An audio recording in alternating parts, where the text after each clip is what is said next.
Yo, what's good, everybody? My name is Cosmic, and I want to welcome you to my channel, Opinion Stated, where I give unfiltered, opinionated sports takes. Let's go.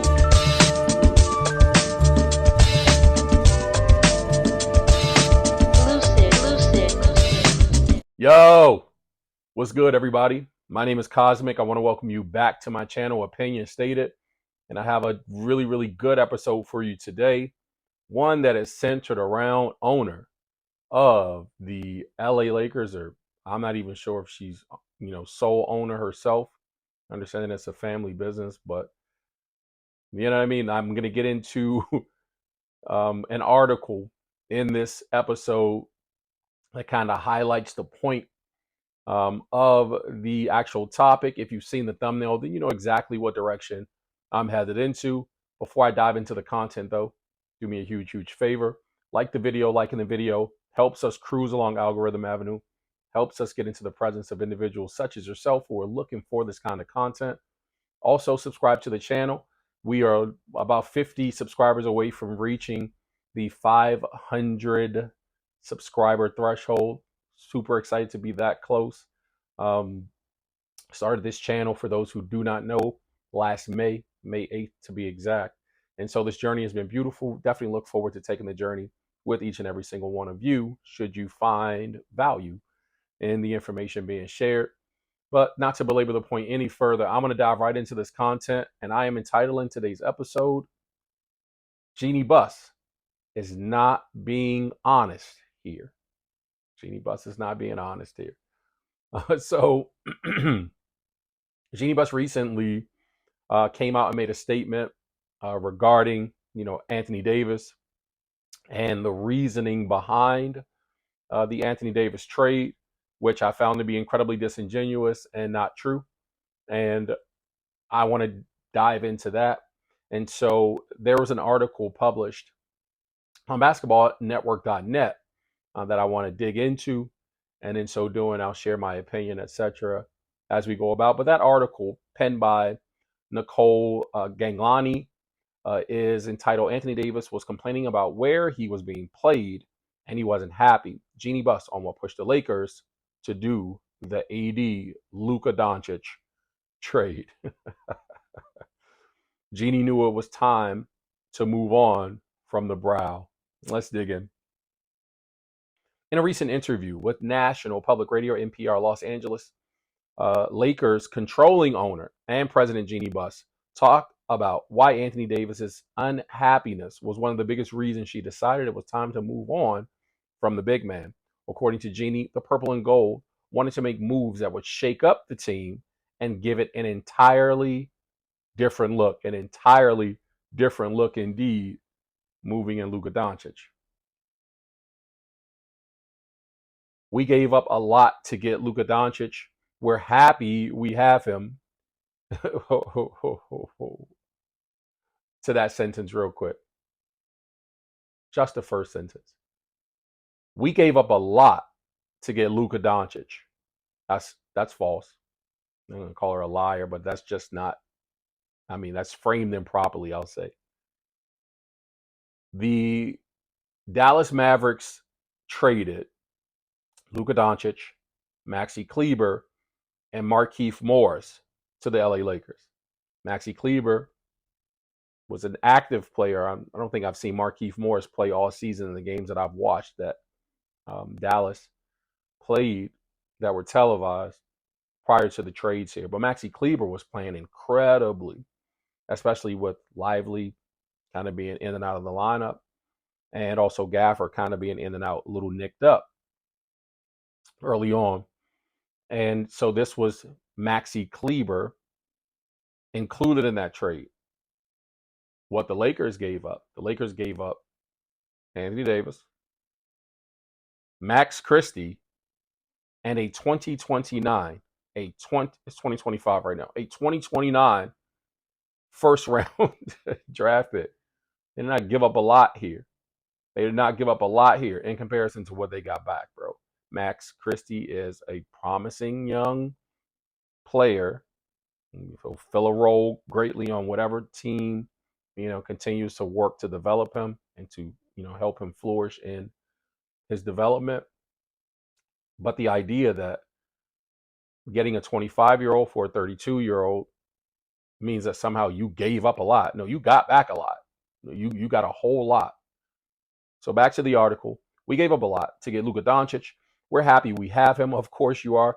We have lost the last 3 years in a row to the Denver Nuggets in the playoffs, and we really didn't have anything that was going to look different going into the playoffs again. Anthony Davis was complaining about where he was being played, and he wasn't happy. So I think this was a positive for both teams. Sure, I want to address some truth. Yeah, sure. They were up against not only Denver, but any team that still has a big man. But Denver specifically, yes, knocked them out of the playoffs the last 3 seasons.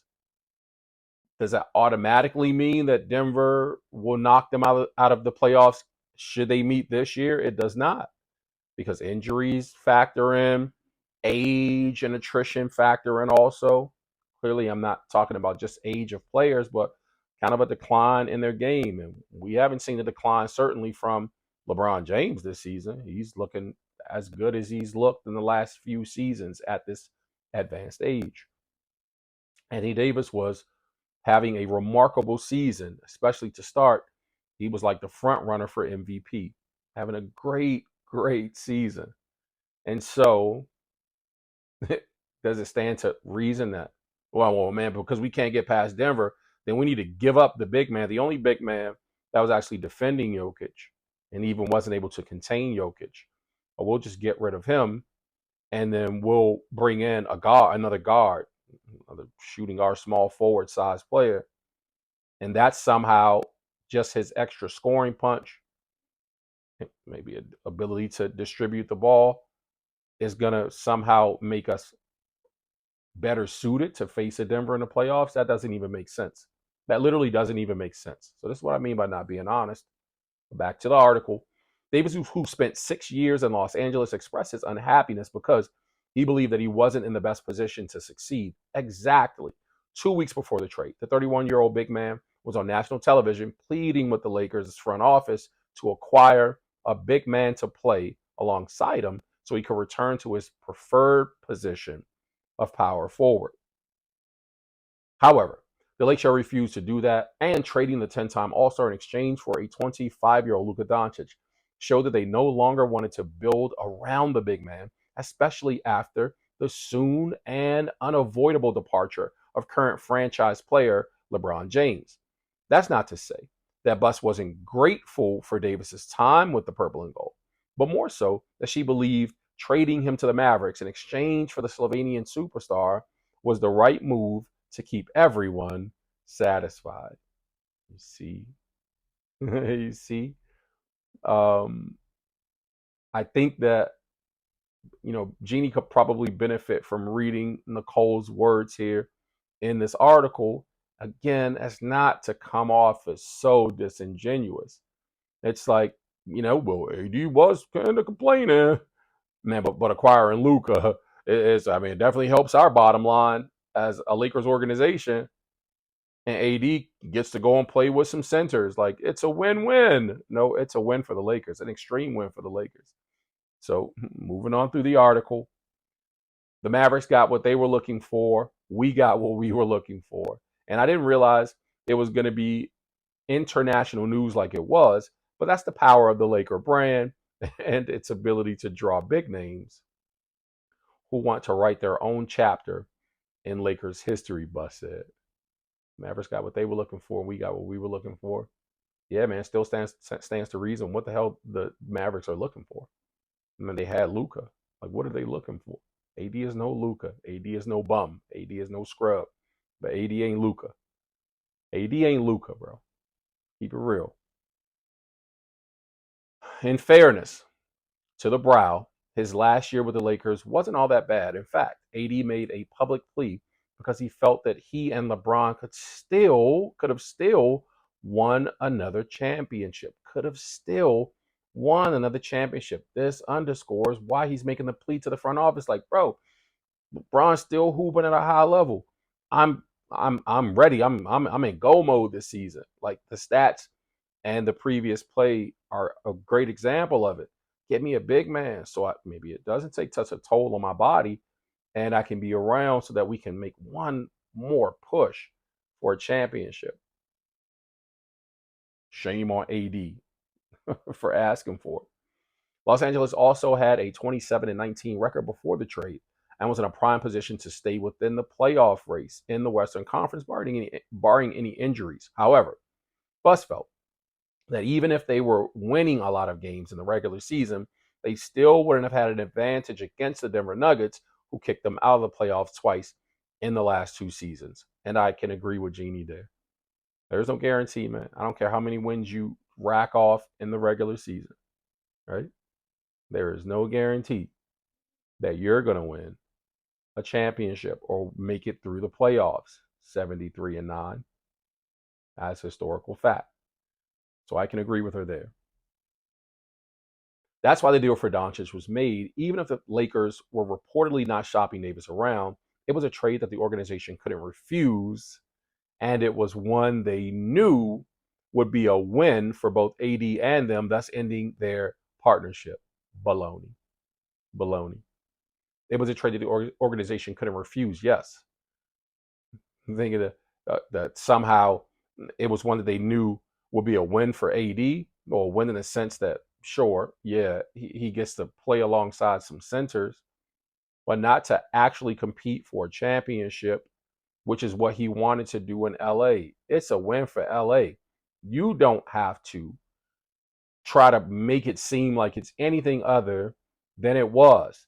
This trade was about being able to acquire a 25-year-old megastar who has conversely, since putting on a Los Angeles Lakers uniform, helped this team to catapult from the number 5 seed to the number 2 seed in the West. And based on how it stands in terms of their chemistry and their play, well, they're poised to pick up more of those regular season wins that Jeanie Buss spoke about. That still won't matter unless they can win in the playoffs. So it is no different in terms of situation, except that you added a 25-year-old stat stuffer, points, rebounds, and assists, a facilitator. You know what I mean? Like, shoddy on defense, complains a lot, but they ain't a GM in the entire NBA of the 30 teams, man, who wouldn't try to move heaven and hell to bring Luka into their organization if they didn't have to give up much. They didn't have to give up much. Give away whatever. But that's the point that I'm making here.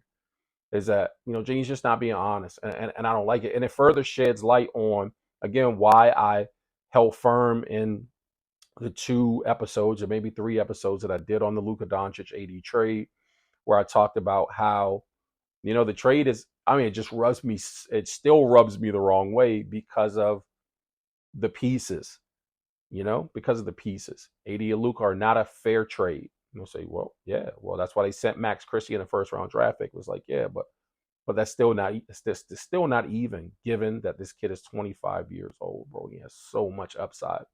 And this is why the Lakers are excited now. This is why the Lakers can hang their hat on the future now. Can build the future around AD. So I just don't like how it was presented to us publicly. I don't like when, despite the public, the fans viewing a thing, seeing a thing, someone's like, you could just stay silent, Jeanie. You don't have to add fuel to the fire or piss in our face, bro. You know what I mean? Like, you don't have to you know what I mean? Like, shovel more coal on the fire. Just leave it alone. You know what I mean? Like, we've said what we said about it. It doesn't sit well. But for you to act like, oh yeah, everybody got what they wanted. I didn't know it was going to be such a big deal. International news. Who knew? Are you serious? Serious? Come on, bro. Come on. And so that I wanted to say, and making plain my views on Jeanie Buss and her being disingenuous, man, and just not being honest about the AD trade. And so there was a segment of First Take. I'm going to try this once again with First Take. Hopefully Disney doesn't flag me, ESPN, etc. But I want to share about 4 minutes or so of an exchange between Stephen A. Smith, Kendrick Perkins, and who was it? Um, and L. Duncan. So I'm going to share this clip really quickly, and then I'll come back and I'll offer my opinion on what is stated. Let's take a listen. Lakers president Jeanie Buss addressed the trade, saying in part Anthony Davis was complaining about where he was being played. He wasn't happy. So I think this was a positive for both teams. They got what they're looking for. We got what we're looking for. And I didn't realize it was going to be international news like it was, but that's the power of the Laker brand and its ability to draw big names who want to write their own chapter in Lakers history.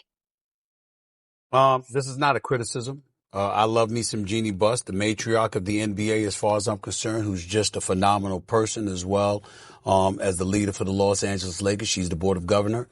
But the bottom line is nobody's buying that. You didn't trade Anthony Davis because he was complaining. You traded Anthony Davis because you got a call that you could have Luka Doncic. That's why you traded him. If that hadn't presented itself, she wouldn't have given a damn about his complaints, okay?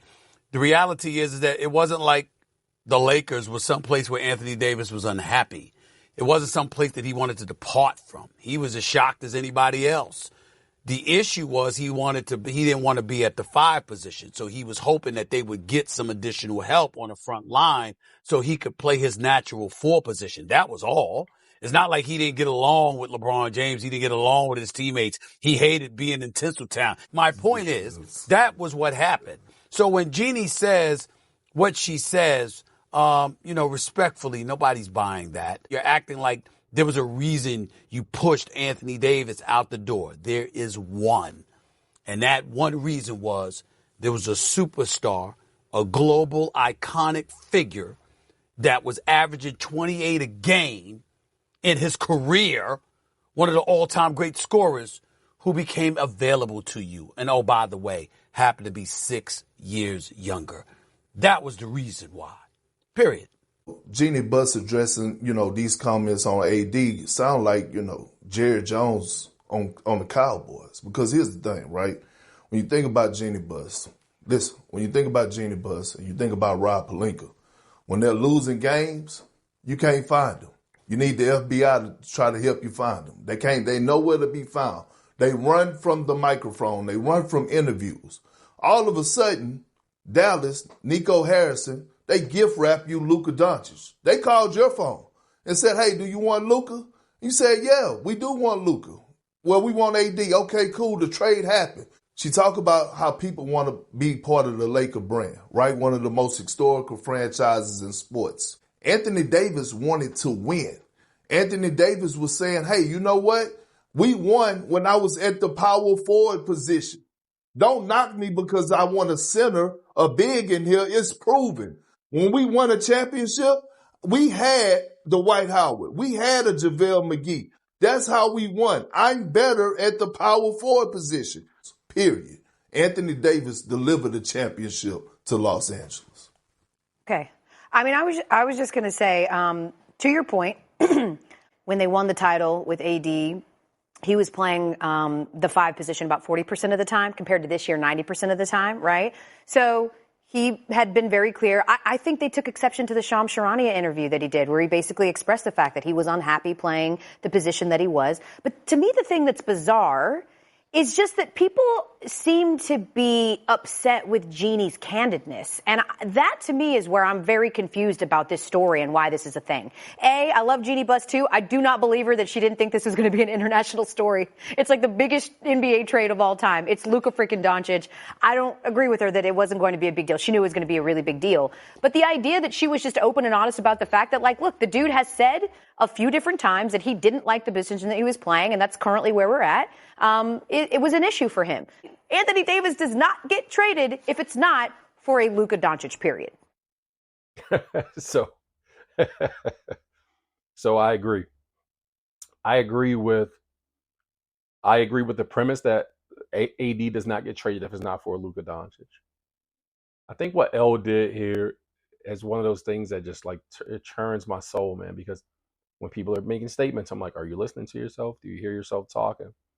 because what she said is like, oh, I don't know why people are being, upset or whatever about Jeannie's candidness in this situation. I don't believe her that she didn't know there was going to be international news. I mean, it's Luka freaking knowledge. It's the biggest trade in NBA. Like that's why it's a story. That's why. It's literally that's it. You just answered your own question. Like that's why. It's because her being candid she's not being honest. Right? So we have an issue with the disingenuousness of her being candid. That's the problem. But again, not to beat a dead horse here. My points are my points. Perk, Stephen A, and L, weighed in on much of the same. That's been the basis of this particular episode. You know what I'm saying? I just don't like the idea that, like, oh man, well, I didn't know this was going to be so large. I mean, we were just making a trade for Anthony and Luka. Like, I just don't like the disingenuousness here because, again, it just further exacerbates for me the reason, you know what I mean, or reasoning, like logical thinking, that this was not a good trade. It just actually was not a good trade, and that the league allowed it so that you could continue to kind of further stack the deck of the Lakers.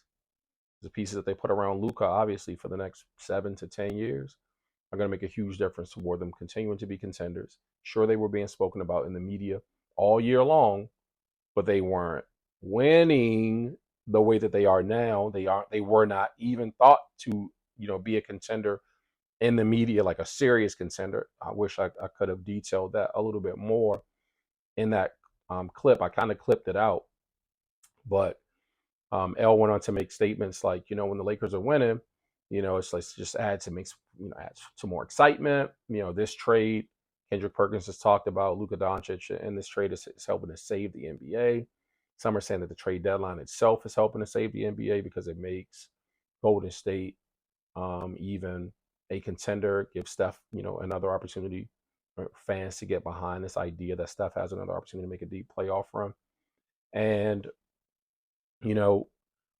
the reality is, to L's point, the Lakers are winning, then it's exciting and there's more. It gives us something to talk about. Like that's not really the impetus for conversation surrounding the Lakers.